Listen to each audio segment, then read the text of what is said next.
3, 2, 1, vamos iniciar. Boa noite a todos. Bem-vindos à nossa Masterclass denominada Como Temperar Disciplina com Liberdade.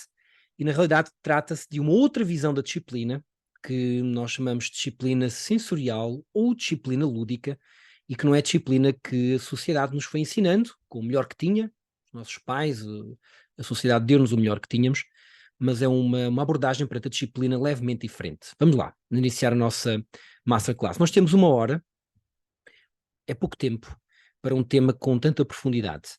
Eu vou privilegiar as perguntas que vocês tenham, mas antes eu queria começar por vos colocar uma pergunta, que é, vocês já sabem que o sucesso é uma ideia utópica, ou seja, muitas vezes vendem-nos como sucesso algo que não é sucesso. Por exemplo, dinheiro não é sucesso, na nossa opinião.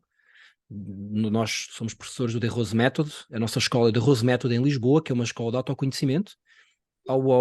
Para nós, o dinheiro é apenas uma consequência do sucesso. Não pode ser a razão principal. O dinheiro é uma energia. Então, uma energia que sinaliza que a pessoa está bem sucedida.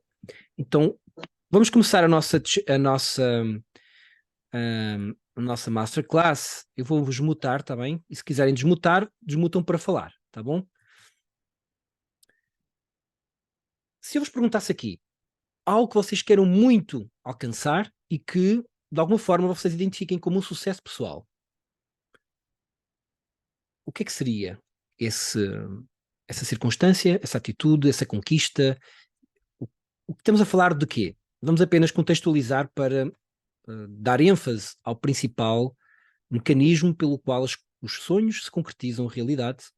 Então pense em algo que é aquilo que o realiza, aquilo que o faz sentir realizado, pelo menos na sua consciência atual. Não importa o quê. Hoje o tema não é sucesso, o tema é disciplina. O que é que eu vou dizer a seguir? A forma de eu alcançar isso chama-se disciplina. Todos sabiam já, é óbvio, não é? Só que a sociedade ensina-nos que a disciplina é o preço a pagar pelo nosso sucesso. E hoje o que eu vos vou tentar ensinar é que não necessariamente eu tenho que pagar alguma coisa pelo meu sucesso, porque eu posso me divertir muito com a minha disciplina e não tem que ser algo que eu tenha que pagar, não tem que ser algo que eu tenho que sofrer para alcançar. Então vamos introduzir-vos naquilo que chamamos uma disciplina sensorial lúdica, que é uma disciplina oposta a uma disciplina repressora, o que tem por base um conceito de autossuperação, que também em si pode ser repressor, ou um conceito de autossuperação que é sensorial. E para vos dar, para introduzirmos o tema de uma forma interessante, vamos falar de casos práticos. Imaginem que histórias reais. Nós somos uma escola do De Rose Method, seguimos e estudamos com profundidade o filósofo e escritor De Rose, e é nele que desenvolvemos o nosso autoconhecimento, através da nossa escola. E um dos exemplos mais coerentes sobre a disciplina e a relação com a liberdade é este. Os nossos cães, normalmente nós ensinamos os cães, digamos, que estão ligados os nossos alunos, os nossos professores, têm cães com um tipo de disciplina muito típica, que é esta disciplina sensorial que vamos falar hoje. E é uma disciplina que assenta na liberdade. Vamos imaginar, quem quiser eu posso-vos facultar um livrinho que se chama Jaya, que foi um dos nossos cães, foi uma cadela que o professor de Rose tinha, e ela estava tão bem ensinada, e eu conhecia pessoalmente e vivi com ela, inclusive na mesma casa, e a Jaya ela já foi embora, já faleceu, mas a Jaya era extremamente educada. A Jaya, nós dizíamos, Jaya liga a luz, ela ligava a luz. Jaya fala, ela fazia e a Jaya tinha uma questão que na rua ela não precisava de trela. Ela obedecia aos comandos e ela andava solta na rua. E uma epifania da demonstração desta disciplina, que hoje vamos discutir, é como a Jai andava só na rua, em São Paulo, com um trânsito louco, com passadeiras. Normalmente as pessoas ficavam preocupadas pelo facto de a Jai poder dar uma guinada e ser atropelada. Ou ainda até de morder alguém, ou atacar um outro cão, enfim, porque ela estava mesmo solta. Faz sentido para vocês? O grande insight da disciplina com a liberdade é este. A única forma de Adjaya, que nós temos até um livrinho sobre ela, com a própria patinha como assinatura, que é muito gira. Adjaya foi um ícone para nós. A única forma de Adjaya poder andar em São Paulo sem trela, livre, estamos a falar de liberdade, é o facto de ela ter uma grande disciplina. Se ela não fosse disciplinada ao ponto de saber acolher ordens, de saber respeitar determinado tipo de decisões, a única forma dela sair de casa era com uma trela. E tens aqui pertinho, porque se a pessoa não tiver a disciplina suficiente para conquistar a liberdade, ela podia ser atropelada, podia morder um outro cão, podia ser vítima de qualquer outra coisa ou causar uma vítima em alguém.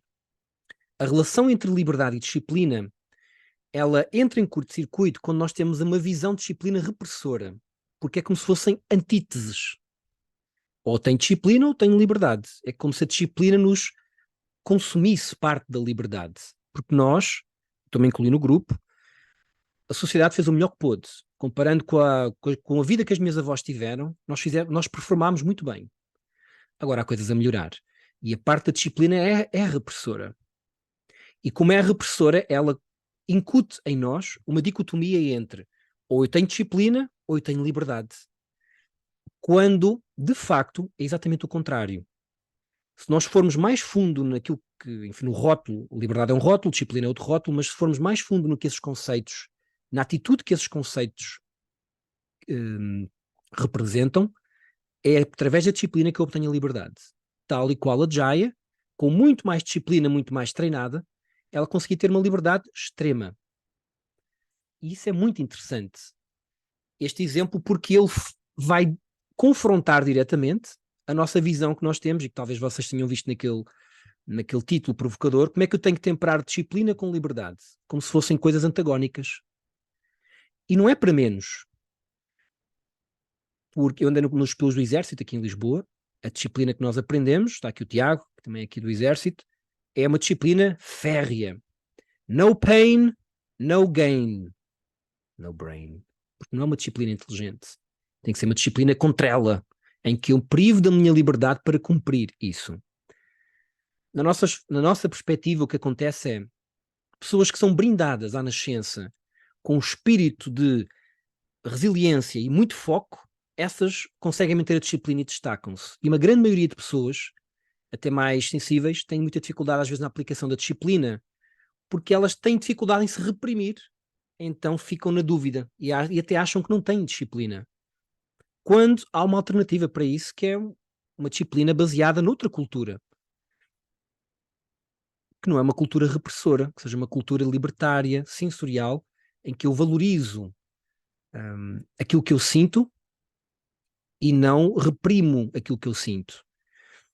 A disciplina repressora, que é aquela em que nós fomos educados, ela tem por mindset o seguinte: aconteça o que acontecer, eu tenho que cumprir a disciplina. Nem que eu tenha que, os comandos agora, alguns perderam a vida, alguns colegas dos comandos. Para cumprir aquela disciplina, a vida deles foi perdida. Então é a qualquer custo. Há uma lesão, mas teve que ser, faz parte da disciplina. A disciplina sensorial é uma disciplina que preserva. Preserva o quê? O nosso corpo, preserva a nossa integridade. Mas então fica uma coisa, não me está a apetecer. Não, isso não é esforço. O esforço é uma coisa, disciplina é outra. O esforço pode ser um esforço positivo, poderoso, ou pode ser um esforço repressor, que em vez de preservar a minha sanidade emocional e física, gera uma retração, uma repressão física, emocional e até mental, consoante o nível de esforço, consoante o nível de disciplina. Pode ser uma disciplina física, pode ser uma disciplina de estudar mais intelectual, o que seja. Então, temos duas visões diferentes daquilo que é a disciplina, que é o que eu vos queria apresentar hoje, e que, na nossa perspectiva, é uma das grandes causas das pessoas acharem que não têm disciplina, é porque só conhecemos um modelo, que é um modelo repressor, um modelo que é incutido. Aí fica difícil. Fica bastante mais difícil, porque é um modelo que é tudo ou nada. Ele não é adaptado à pessoa, ele não é inteligente ao ponto de adaptar àquela pessoa. E quando nós temos essa disciplina, normalmente nós conseguimos, ou seja, uma disciplina sensorial que valorize e preserve a minha identidade física, emocional e mental sem me reprimir, há uma probabilidade maior de eu desenvolver uma disciplina cada vez maior. E com essa disciplina alcançar uma grande liberdade. Convenhamos que a disciplina da Jaya é muito superior à disciplina dos outros cães. É aí que nós queremos atingir.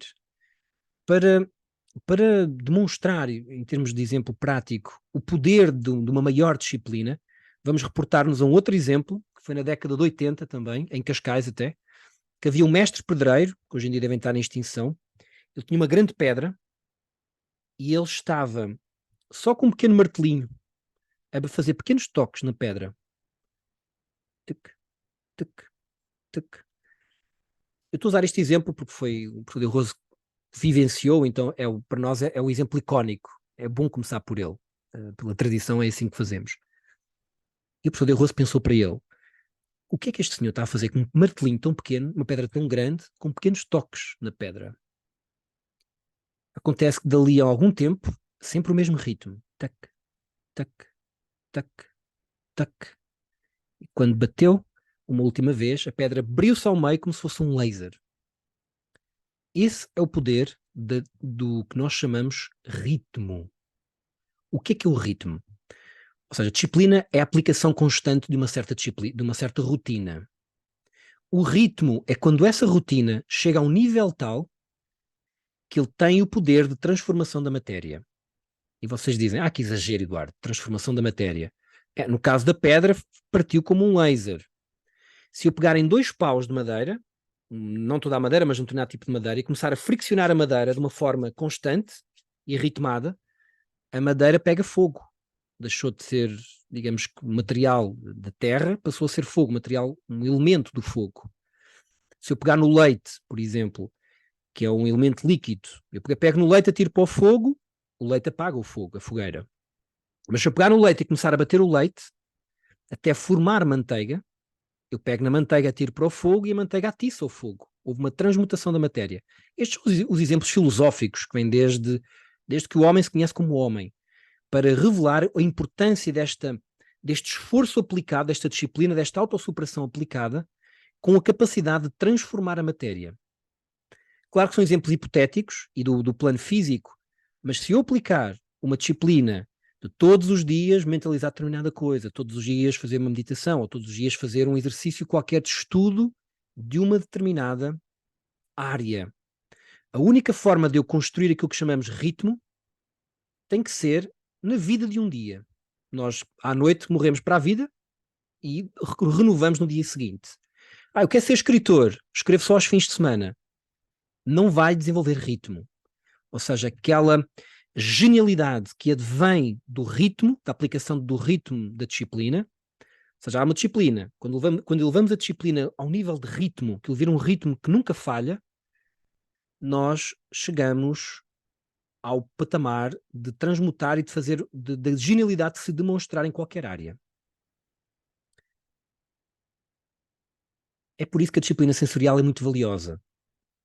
Porque ou a pessoa já nasceu com uma configuração que ele é veementemente disciplinado e não se fala mais nisto, e aí até casou com a disciplina repressora e leva aquilo adiante, ou então eu tenho dificuldade de aplicar a disciplina, eu até quero, até estou comprometido, mas às vezes falho de um lado, falho do outro, porque aquilo outro. E é aí que a disciplina sensorial é muito interessante, porque ela é mais adaptável e é uma disciplina por opção. Como assim, por opção? Nós não temos que alcançar aquele ritmo? Sim, mas ainda assim é a minha opção fazê-lo. Não é uma imposição externa. Explica melhor, Eduardo. É simples. Nós não podemos reduzir a nossa vida àquilo que passa aqui nos 2% do neocórtex que é consciente. Quando eu tenho uma atitude, vamos pôr isto noutro âmbito. Eu estou a tentar perder peso.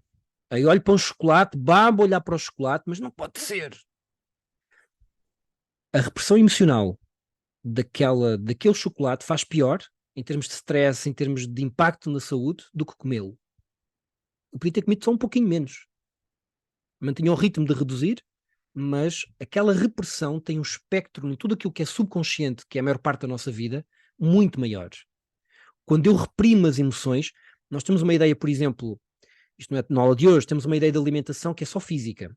Não, eu estou a comer tudo saudável e emocionalmente estou esfrangalhado. não vale a pena o trade-off. Não vai funcionar. A nossa alimentação emocional impacta com a física e impacta com a mental. Prova. Quem já esteve emocionalmente mais em vibração de emoções mais densas, e só lhe apetece comer pizza e coisas gordurosas nesses dias. Não é?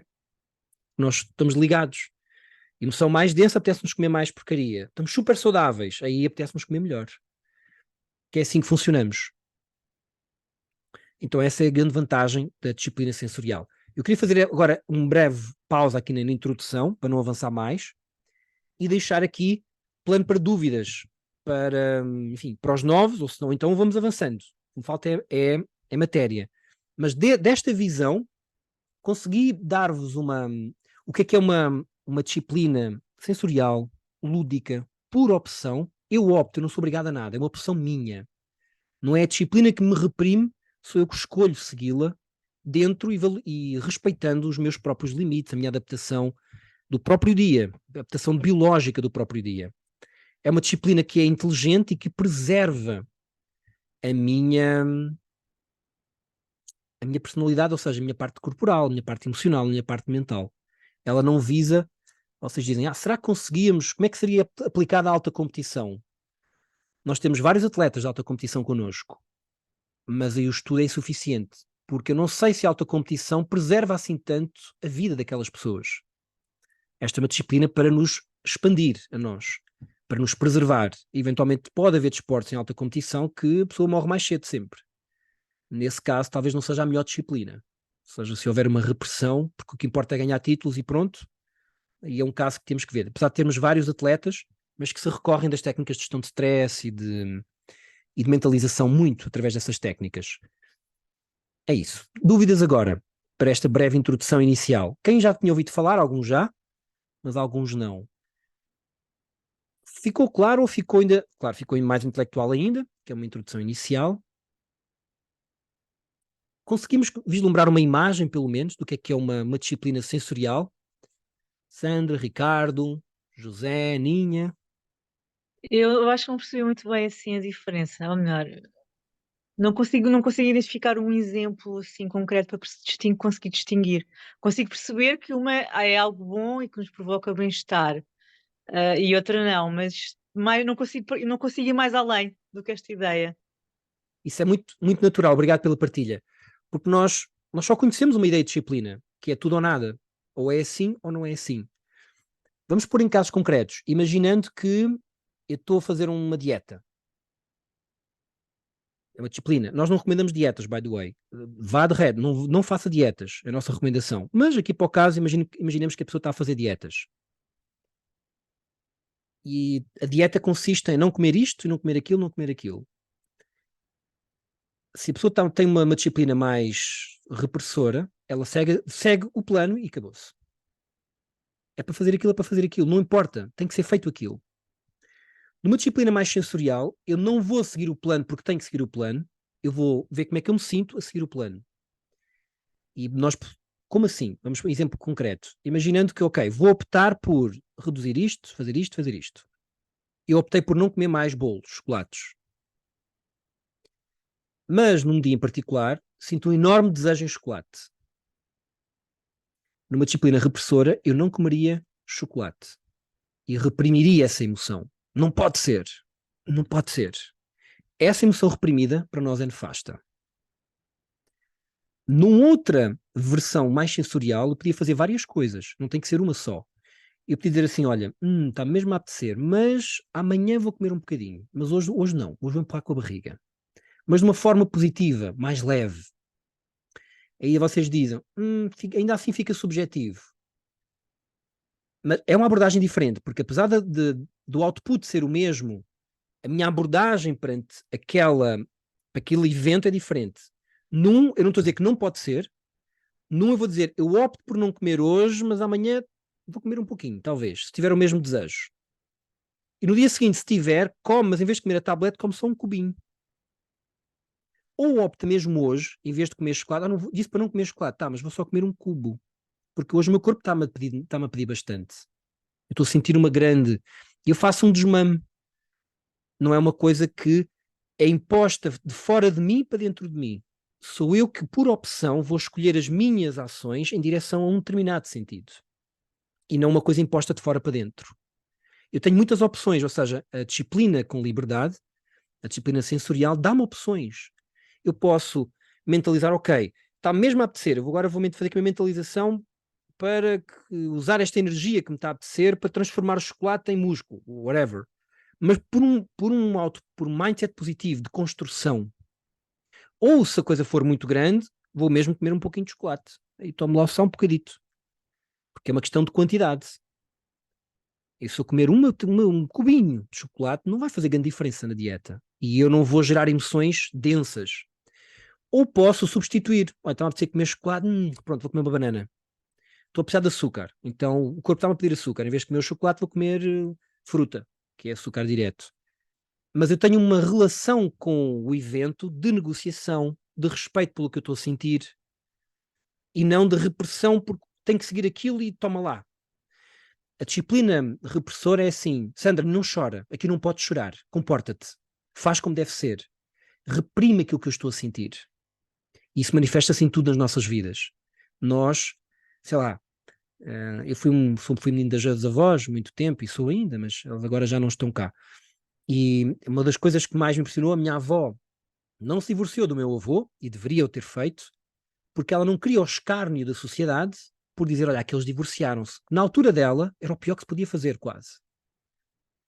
Mas ela não fez por disciplina repressora, com medo do que os outros vão achar. Isso é disciplina repressora. A disciplina por opção, o que é que eu quero aqui?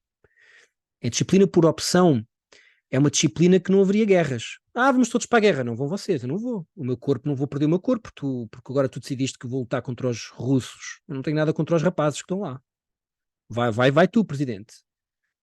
É uma disciplina em que não há o sacrifício do indivíduo pelo grupo, por exemplo. Aqui falando em termos macro. Não há o sacrifício da pessoa pela empresa. Não estou a dizer que a pessoa não veste a camisola. Veste a camisola, mas ele ganha e a empresa ganha. Se ele não ganha, ele vai embora. E esse tipo de disciplina, até em termos de organizações, é muito mais bonita, porque ela é recíproca. Os dois ganham. Se a pessoa não está a ganhar, não está bom. Se não está bom para a pessoa, ela não está a produzir. E numa empresa é fácil de entender. Se a pessoa não está motivada, ela vai produzir muito menos. Não vai ser criativa, não vai criar bom ambiente de trabalho. Nós falamos aqui, estamos agora no meio do módulo de emoções. As emoções são altamente contagiosas. Eu dou vários cursos em empresas, às vezes quando entro eu percebo, está uma nuvem negra naquele open space. E isso impacta muito a vida das pessoas. As pessoas vivem naquela nuvem. E isso é fruto das repressões geradas, e, enfim, por outras coisas, mas não deixa de ser uma extensão dessa própria disciplina. Pela forma que aprendemos, a sociedade deu-nos o melhor que tínhamos, nada contra. Agora, cabe-nos a nós, como em tudo, dizer assim, olha, a sociedade ensinou-me isto, mas para mim não serve, eu agora quero mudar isto. Exige um esforço, como andar de bicicleta, tudo de início começa difícil, depois fica fácil. Andar de bicicleta, conduzir o carro, tocar piano, tocar guitarra, de início as notas é um problema, depois até de olhos fechados. É assim com tudo, tá? A nossa aprendizagem é igual para tudo. E a disciplina, como é a energia que alavanca as nossas conquistas, é muito relevante por isso. É uma estrutura que não é visível, porque está no silêncio do dia-a-dia das pessoas, mas depois tem um impacto muito grande naquilo que elas conquistam, porque é a motriz, é a roda motriz de acontecer a magia e a genialidade. E através da disciplina mais sensorial, em que eu me incluo e preservo, parecem que são pequenos detalhes, às vezes até parece que é uma questão semântica, mas não é. É real, é de atitude. É um pouco como aquela diferença entre... Qual é a diferença entre ser contra a guerra ou a favor da paz? Esta parece uma questão só semântica. Será que é a mesma coisa, ser contra a guerra ou a favor da paz? A questão é que quando eu sou contra a guerra, eu quero eliminar o conceito de guerra. A favor da paz, eu só quero construir pontes e polos de ligação entre as pessoas. Então, em última análise, o output é completamente diferente. A atitude que está envolvida naquela interação, uma é conciliadora, a outra é destruidora de um conceito. Então, as emoções que estão envolvidas naquelas atitudes, uma é de tolerância, de diplomacia, a outra não, a outra é de aversão e de destruição daquele conceito. Não sei se ajudei, Sandra. Se for conceitos novos, demora um pouco, ok?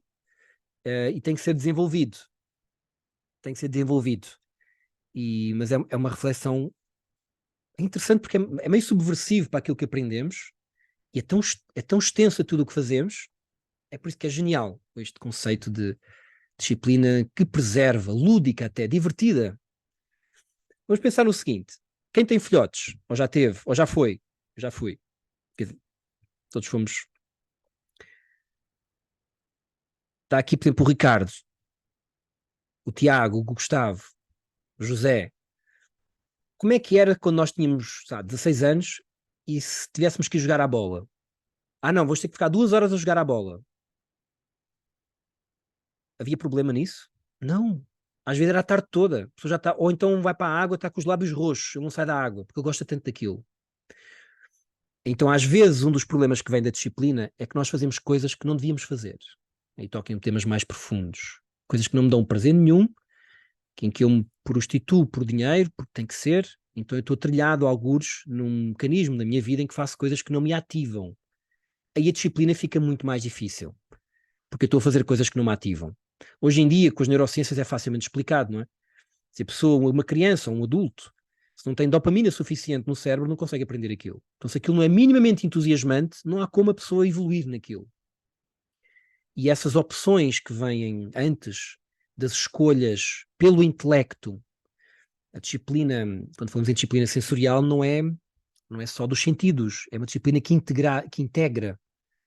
As decisões não devem ser tomadas intelectualmente. Ah, vou para aquele trabalho porque me paga melhor. Só isso? O dinheiro não é sucesso. E as pessoas com quem vais trabalhar? Os valores são os mesmos? E aquilo que vais fazer é uma coisa que te realiza? Porque se for só pelo dinheiro e as duas questões anteriores não se validarem, vai ser um inferno. Se alguém achar que dinheiro dá sucesso, vejam as pessoas com mais dinheiro. Olhem para elas quando estão nos carros na rua. Às vezes passam Ferrari. Olhem para a pessoa. Está feliz, realizado, está uma vida mesmo. Está mesmo bom. O dinheiro é muito importante, atenção, é uma energia extremamente importante e quanto mais dinheiro tivermos, maior o impacto podemos gerar nos outros, ajudar pessoas que queremos.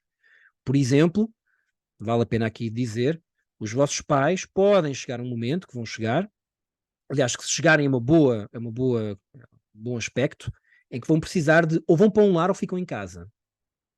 Hoje em dia, foi um dilema que eu tive que viver, ou vão pagar 2.500 euros a alguém que cuide deles dentro da casa deles, ou então vão ter que ir para um lar. E algumas pessoas não se adaptam aos lares. E vocês teriam 2.500 euros para pagar aos vossos pais, para ficarem em casa, então é importante poupar até por isso. E eles próprios, para podermos ter o luxo maravilhoso que é, não, vamos ficar aqui, alguém vem cuidar de vocês aqui na vossa casa. Adaptamos a casa de banho, vem que alguém dorme aqui convosco. Então o dinheiro é uma energia que quem não tem, nada pode dar. Então a pessoa fica muito pobre de espírito. Então é essa relevância. Mais perguntas? Sandra, ajudou a ver ou ainda ficou mais confuso? Precisamos de mais exemplos. Saudades, Aninha. Está aqui a nossa Aninha. Ficou melhor. O que é necessário para isto ir entrando? É necessário... Como é que nós aprendemos?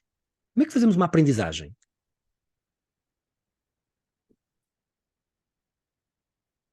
Como é que se aprendem coisas novas? Óbvio, treinando. Aprende-se coisas novas por... Se eu quisesse ser milionário, qual era a melhor recomendação que vocês dariam a alguém que quer ser milionário? Agora a Fatinha está lá na Cracóvia e diz, decidi que quer ser milionária, ou bilionária, o que é que seja. Qual era a principal questão ela a fazer neste momento? Para investir em certificados de aforro, em opções, ou em fundos de ações, ou obrigações? A primeira coisa é ela ir para um grupo de milionários. Conseguir entrar em algum grupo onde as pessoas com que ela convive tenham aquele mindset de oportunidade de negócio, porque as emoções são altamente contagiosas, viciantes, exponenciais, são subconscientes, ou seja, não são plenamente conscientes. Então, quando estamos dentro de um grupo, nós levamos a mescla daquele grupo vai determinar aquilo que nós somos. E isso chega a ser um nível tão grande que as pessoas não têm consciência às vezes, que a nossa liberdade individual praticamente não existe. Esta afirmação, um pouco, quando eu digo eu só está despreparada, fica assim, como assim? Sinto-me livre. E há uma frase escrita ali no Chiado, dizia assim, quanto mais livre a pessoa se julga, sem o ser, mais agrilhoada ela está aos condicionamentos que ela foi estruturada, foi parametrizada. Gosto muito do exemplo dos fabricantes de automóveis de luxo, que eles sabem se o automóvel vai para a Ásia ou fica na Europa, só pela escolha da cor do carro e do interior do carro. Esta cor não, esta é para a Ásia. Como assim? Os europeus não escolhem esta cor? Sim, os europeus não gostam daquela cor. Então chega a um ponto de até o nosso gosto pelas cores pode ser influenciado, claro, estamos a falar na generalidade, mas, por exemplo, um pele de tigre dentro do carro, nós não pediríamos. Não estou a ver a Ana Margarida pedir para o seu carro um pele de tigre, assim, aquele tigresa no carro todo. Mas estou a ver várias pessoas na China, os meus pais vêm lá há 10 anos, em Macau, a pedirem isso, porque é sinónimo de poder, de tigre, de, enfim, ligado à natureza, whatever. Então tudo é condicionamento. Avante, vamos, mais perguntas, mais questões, ou nós progredimos aqui na nossa reflexão?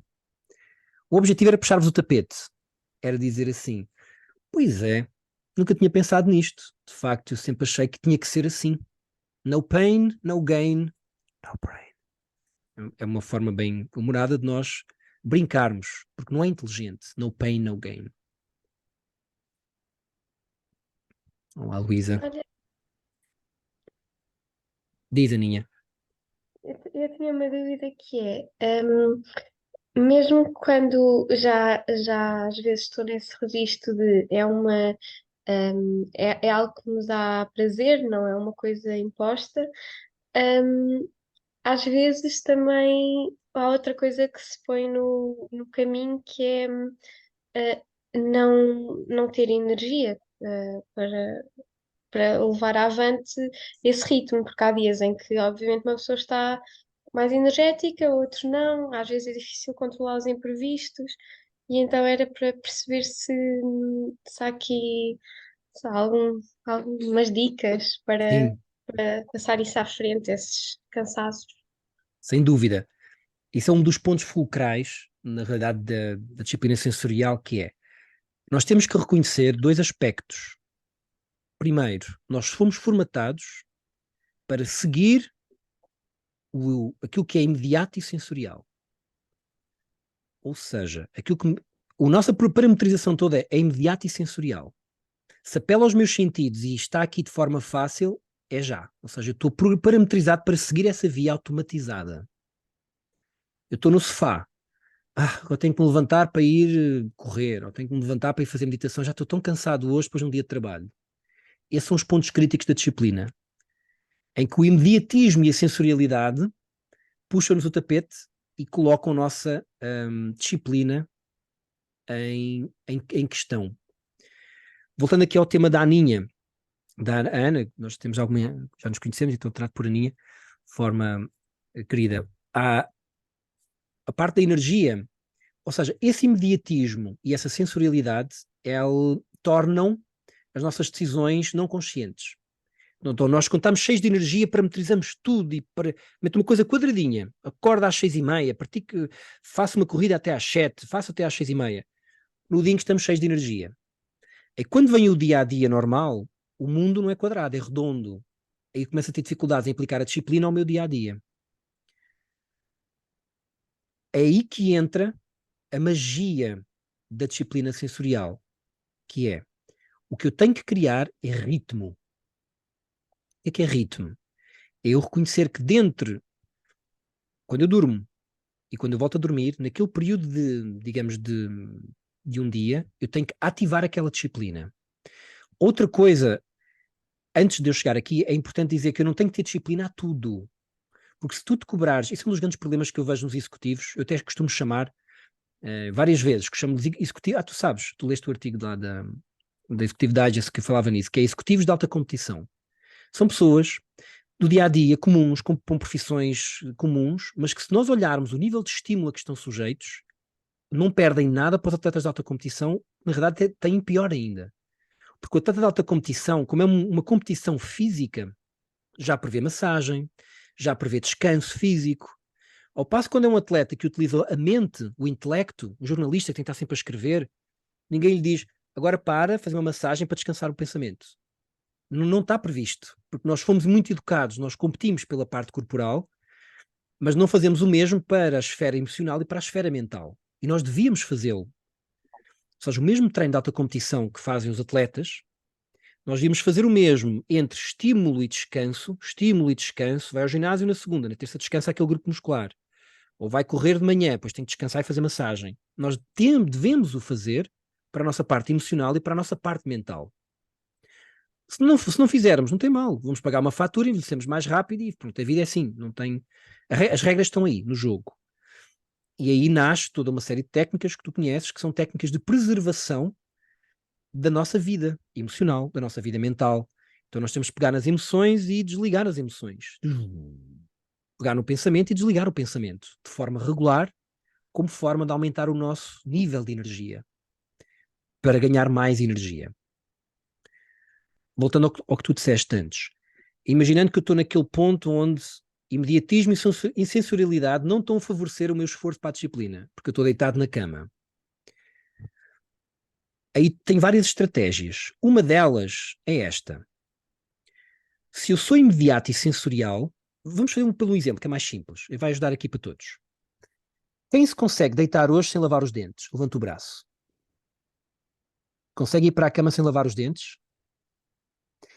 Mesmo que sejam 5 da manhã, vocês meios torpes, a embarrar nas coisas à casa de banho, escovar os dentes de olhos fechados. Quem nunca escoveu os dentes de olhos fechados?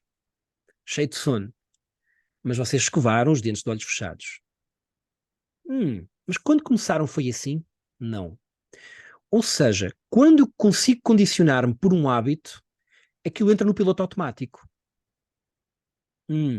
Mas de início a criança não foi assim, nós temos que condicioná-la para ir. Por exemplo, o hábito, os estudos científicos, nós vamos pelo empirismo. Há um estudo que diz que são 21 dias. Para nós é BS, não é 21 dias. A não ser que sejam coisas pequenas. Hábitos a sério vai demorar um trimestre, no mínimo. Tá? Assim, meio ano, tem que colocar tempo nisso. Já vi um outro estudo que falava em 66 dias, mas isso depois depende da amostra. A questão é, não é em 20 dias. Tem que ser mais tempo. Qual é a grande dificuldade em, quando eu estou deitado a ver televisão, ter que me levantar, por exemplo, a fazer uma meditação? Vai ser ótimo para o meu sistema, mas estou tão deitadinho e cansado. É o esforço em me levantar e sentar e preparar-me para o exercício. O exercício em si não exige quase esforço, mas é a adaptação a uma nova mudança. Então, por exemplo, uma das regras que nós ensinamos, e que estou aqui hoje a passar, é a regra de 1 segundo. E se eu te disser que tens que meditar 1 segundo apenas, só 1 segundo, mas isso não faz nada, faz. Condiciona-te. É a mesma coisa que tu dizes, ok, Joãozinho, só tens que ir à casa de banho, metes a escova na boca e voltas a pôr lá dentro. Não tens que lavar os dentes, mas tens que pôr a escova na boca, voltar a pôr e vais para a cama. Só isso, sim. Fica fácil a disciplina. Fica até meio, só isso. O nível de desafio é um nível baixo. Não é um nível que me exige do 0 para o 80 uma disciplina férrea. Porque nós também não nascemos, ou seja, nós não passamos de gatinhar para andar de um dia para o outro. Nós vamos gatinhando, caímos, vamos crescendo naturalmente.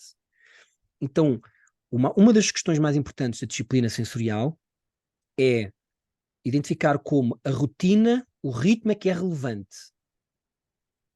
Se tem mais ou menos período e se vem com o tempo. O que é importante é eu não parar o ritmo. Mesmo que seja um martelinho pequenino. Tic, tic, tic.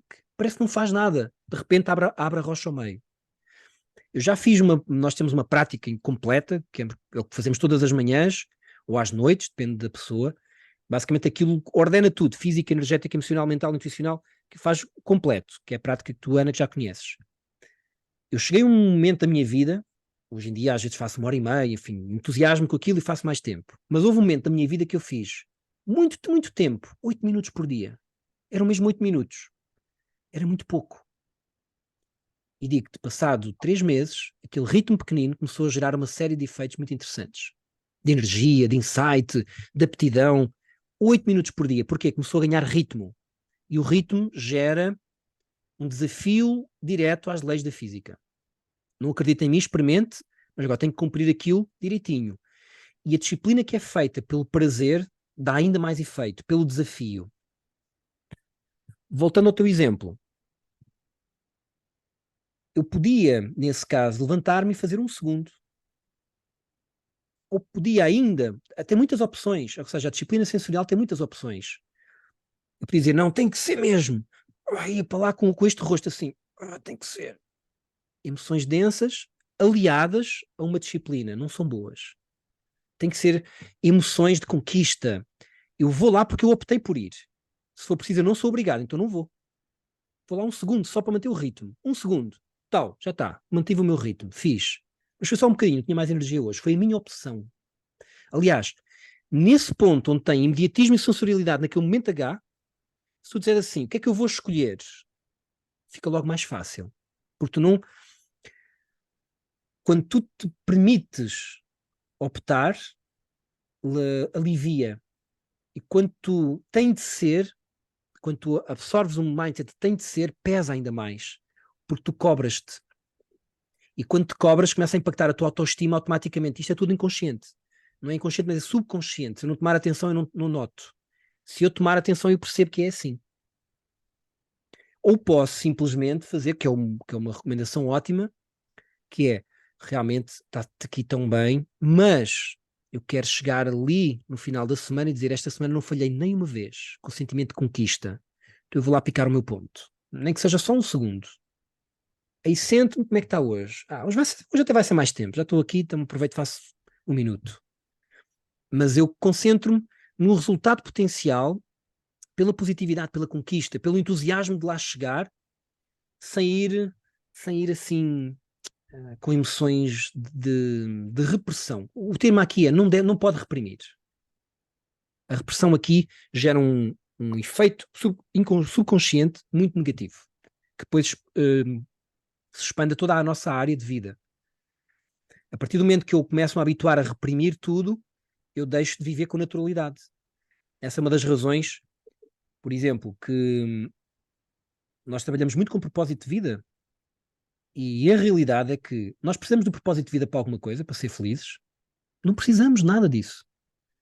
Os cães ensinam-nos isso, os animais ensinam-nos isso de uma forma genial. Mas são muitas vezes, um exemplo que me toca muito, às vezes o cão, por exemplo, perdeu uma perninha. No dia a seguir, quando ele já não tem dores, está leve e feliz, ali a patinhar e tal, vai comer, faz as coisinhas todas. É como se não tivesse nada, ele adapta-se completamente ao sucedido. Nós temos alguma coisa a aprender com ele.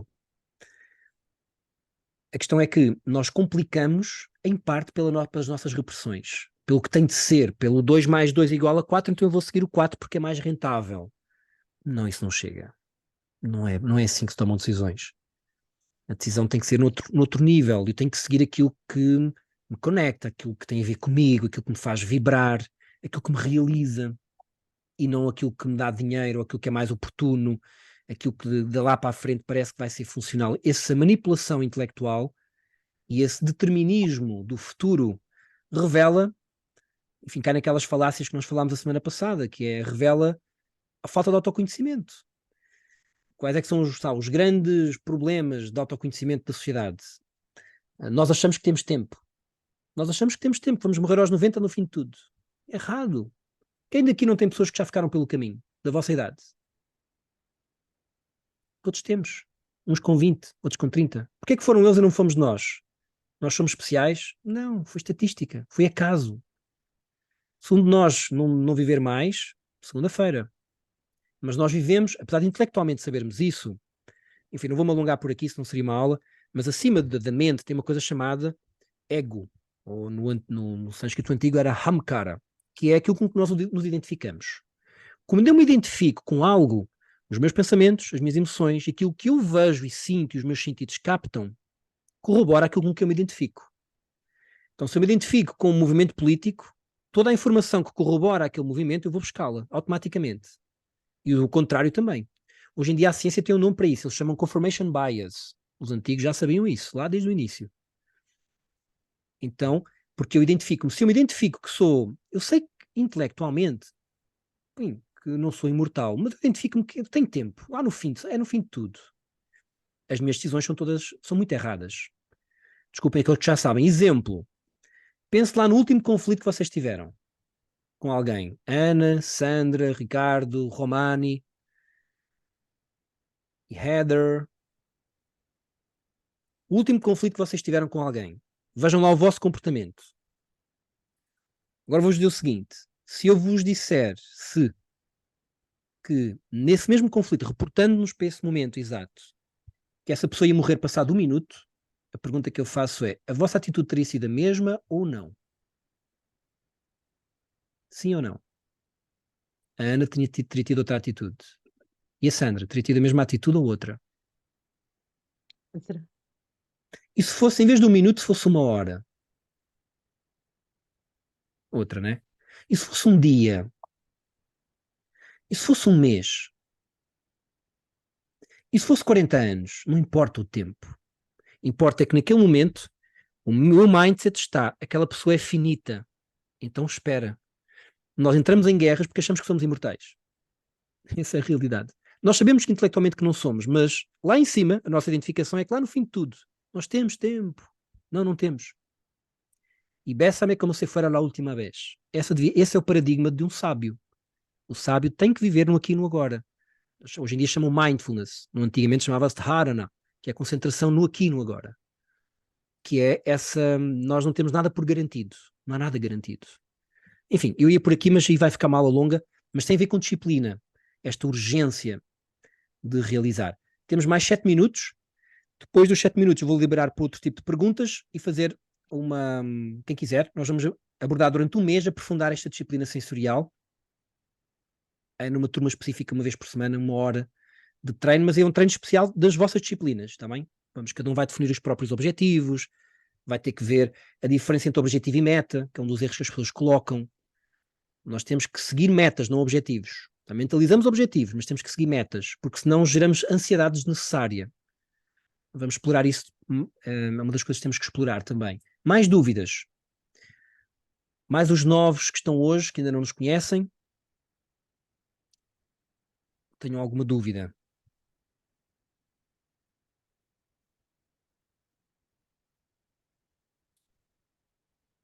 Dentro da disciplina, nós temos, aliás, na disciplina e na vida, nós temos o resultado da nossa disciplina, ou o resultado da nossa vida, se quisermos, já que a disciplina é a força motriz das coisas acontecerem. Nós temos, por um lado, digamos que o exacerbar, o desenvolvimento das nossas potencialidades.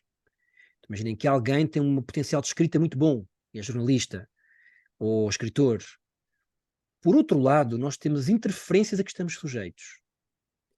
E o nosso potencial global, é fruto do desenvolvimento das nossas potencialidades e da redução das interferências a que estamos sujeitos.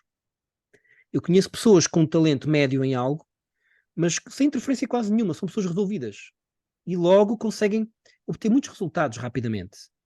Eu conheço pessoas com um talento tremendo numa determinada área, mas com um montante tão grande de interferências que o output delas, ou o resultado, o desempenho delas, ainda é medíocre, porque estão sob um grande tipo de influência. Isto é fácil de provar nas vossas vidas.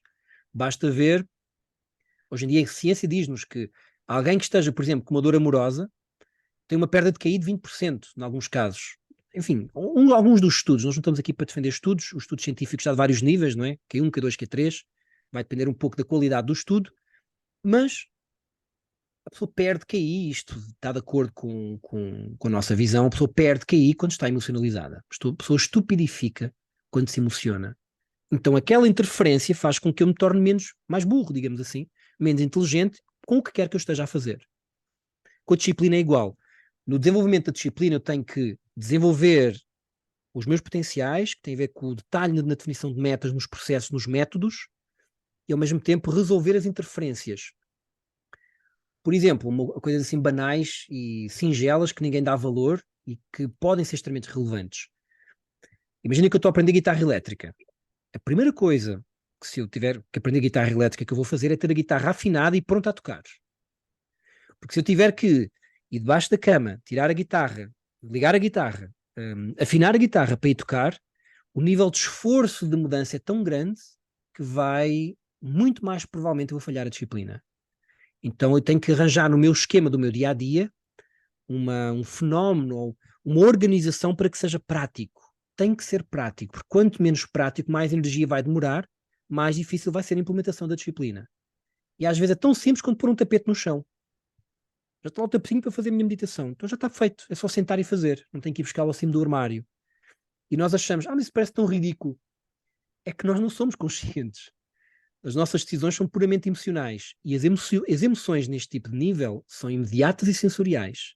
Ai, que esforço, tenho que subir a escada para tirar o tapete. Dá trabalho. E eu estou tão cansado do meu dia. Pronto, e falhamos a disciplina por isso. Então são esses detalhes que depois entram, isso e outros, que entram como interferência da nossa disciplina. 3 minutos. O que é que temos de mais dúvida para nós terminarmos aqui a nossa masterclass? Pergunta: ficamos com uma ideia de como é que podemos temperar a disciplina com liberdade? Que é o tema da palestra, ou ficou vago?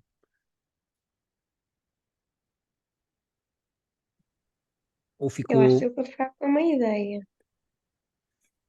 Isso é interessante. O que a Ana disse agora foi: deu para ficar com uma ideia. O que ela quis dizer nas entrelinhas foi: mas eu não me sinto preparada para aplicar isso agora. Não, porque é natural. Mas tem de ser assim. Imagina, tu não aprendeste a andar de bicicleta de uma determinada forma, de repente alguém te diz que é para fazer de uma outra forma e tu, ok, entendi, vou fazer assim. Não funciona assim. Se tu aprendeste a fazer de uma determinada forma, imagina que aprendeste a comer de boca aberta. Alguém te diz, tu comer de boca fechada é muito mais elegante. Tu vais ter que fazer um esforço para mudar aquele condicionamento. É isso. É por isso que vamos lançar agora, durante isto são 4 aulas, também um mês, tá bom? Um pequeno não, 4 workshops dedicados à vossa própria disciplina para aumentar a integração e a penetração, digamos, desses conceitos, mas com uma disciplina específica. Nós não podemos querer cobrar-nos da disciplina por tudo. Ou seja, aquilo que eu falei dos executivos de alta competição, um dos erros do executivo de alta competição que eu cometi é: eu marco o meu dia e já só tenho um bocadinho para ir à casa de banho e cobro-me por tudo o que eu fizer. Isso não vai funcionar. Tem que ser o contrário. Eu tenho que saber definir muito bem as minhas prioridades. A prioridade principal do meu dia é esta. Depois eu faço o que eu puder. Mas aquilo que eu decido que vou ganhar ritmo não pode ser 7, 8 coisas. Isso é uma lista de desejos. Não vai funcionar. Eu tenho que ter foco. E o foco significa optar por algumas coisas e não optar por outras. Eu não posso tirar, tenho estas 7 coisas para fazer disciplina todos os dias e eu cobro-me por elas. Aí vai baixar a autoestima. Porque eu estou-me a cobrar por coisas e por coisas demasiadas. Tenho que inverter. Nós chamamos salvando um dragão por dia. Que no original é matando um dragão. Nós não queremos matando um leão. Nós não queremos matar ninguém. Então é salvando um dragão por dia. Foi a nomenclatura que nós fizemos, que é há uma ação por dia, aquela ação, eu nem que esteja no hospital, vou fazer aquilo. Aquilo é um momento de poder para mim. Haja o que houver, vou fazer aquela ação de disciplina. As outras, vou-me esforçar para fazer o máximo possível, mas dentro de uma organização do meu plano, não por cobrança da minha disciplina. Isso é muito relevante. Isso é libertador. Eu cheguei a ter dias em que, ok, se eu cumprir tudo, fazer aqui 13 coisas e conseguir ir ali à casa de banho. Depois só fazia 10. E tinha uma sensação de frustração. E estou a ser meu inimigo. Cada vez que eu não cumpro, que eu não consigo, baixa a minha autoestima, a minha autoconfiança. Tem que ser ao contrário. Eu cobro-me por pouco, mas aquilo que eu me cobrar, aquilo é poderoso. Pelo prazer de instigar uma autoconfiança colossal. Quem não souber ou não tiver uma imagem do que é do nível de autoconfiança que gera uma disciplina veemente, veja, por exemplo, o Ronaldo, o Mourinho. Tem uma disciplina incrível e tem uma autoconfiança notória, quer dizer, até exagerada, mas é notório ali. A autoconfiança é muito cimentada pela imagem que nós temos de nós próprios, principalmente, que ela é engrandecida pelo ritmo. É categoricamente pelo ritmo. Quando eu sinto que estou a fazer o que eu tenho que fazer e eu não me foco em objetivos, foco-me em metas, há umas pequenas diferenças, falamos disso na próxima depois, quem vier connosco para o curso. Pronto, eu vou acabar aqui a gravação. Beijinhos quem estiver lá em casa.